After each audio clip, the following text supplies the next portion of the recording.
ধীরে ধীরে চেনা রূপে ফিরছে খাগড়াছড়ি শহর, সেই সঙ্গে স্বস্তি ফিরেছে জনমনে।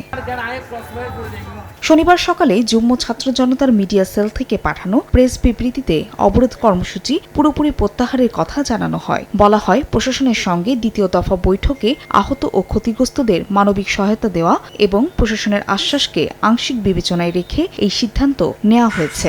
আবার আইন শৃঙ্খলা পরিস্থিতি অবনতি না হয় সেজন্য আমাদের পুলিশি যে নিরাপত্তা ব্যবস্থা ছিল সেটা এখন পর্যন্ত অব্যাহত রয়েছে। তবে অবরোধ প্রত্যাহার হলেও এখনো বহাল আছে ১৪৪ ধারা। এর মধ্যেও দোকানপাট খুলতে শুরু করেছে, আনাগোনা বাড়ছে পর্যটকদের। স্বাভাবিক জীবনে ফিরতে পেরে স্বস্তি প্রকাশ করেন স্থানীয়রা। এখন মোটামুটি পরিস্থিতি ভালো হয়েছে, এটার জন্য অনেক ভালো লাগতেছে। অবরোধটা তুলে নেওয়া হয়েছে, আমরা মোটামুটি আশা করতেছি পর্যটকরা আসতে শুরু করবে। ব্যবসা বাণিজ্যের জন্য আর কোনো বাধাবিঘ্ন হবে না।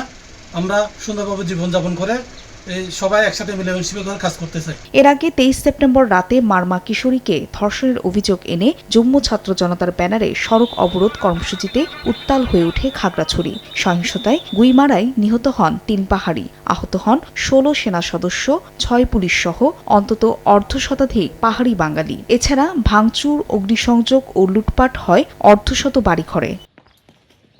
সময় সংবাদ, খাগড়াছড়ি।